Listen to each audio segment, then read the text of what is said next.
time for the main event. And Sami's last words before he went out, he tells everybody Owens is in the medical room.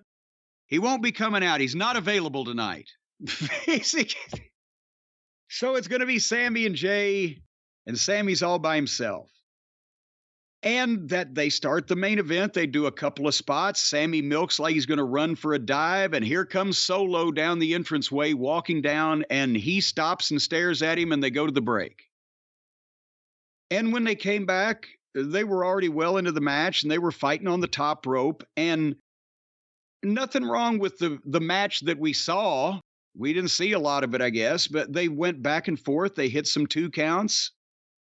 And finally, again, as soon as they're fighting on the top rope again and Sami gets headbutted, goes down to the apron, the referee takes Jimmy away to do something, and Solo hits the spike behind the referee's back, thumb to the throat, and then Jey, somehow Sami can take the spike to the throat, but then get up and run and hit the ropes to be drop kicked.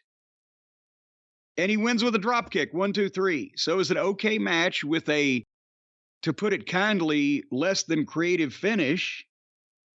And then Solo gets on Sami and starts beating him up and goes to give him the spike, but Jey stops Solo. And they have the face-off. And I think I've seen this before, haven't we? But this time, Jey super kicks Sami and says, get a chair. And they're going to do whatever with the chair, and then Riddle music plays. Oh. And that's why I wrote, oh no, him in this. And Riddle comes in the ring and makes an awkward comeback and knocks the heels out of the ring, and they all powder. So now is it the baby faces instead of Cody, Owens, Zayn, and Brock?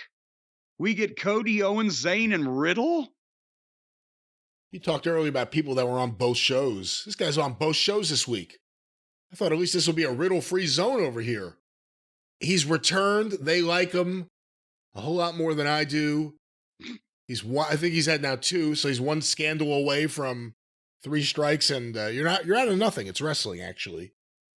What is it? 3 failures of the drug test or 3 scandals? As soon as I heard bro, I said no, and I couldn't believe it. Bro, no. So yeah. Oh.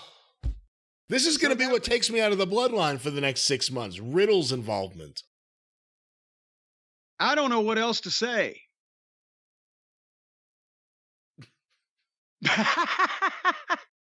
Well, that was Smackdown. And maybe there's always next week, I guess. We'll see if... I think they need to get an organist. They need to get an organist, and just every time that the heel takes over in the matches, they need to play the frantic music that leads you to think that the fucking heroine is going to get tied to the railroad tracks, and then suddenly the music lifts, and here comes Vince to save the day. They should do something with Vince. If he's going to be there, you know what? Put him on TV. Just wheel him out there, let people stare at his face. You know, a lot of people on Twitter saying that he finally decided to sell the WWE only because he was tired of not being able to get good pictures of Spider-Man. You know what? Too many people. The same memes over and over again. Everyone in the cult of Cornette who keeps like, why aren't my posts being approved? Because it's the same meme that 500 other people have sent. Look at the Addams family, but they're the McMahon family. Yeah, I know. I've seen it everywhere. We've seen it. But now, is it my meme, your meme, or whose meme? You know, Meme Gene Okerlund. Meme Gene Okerlund.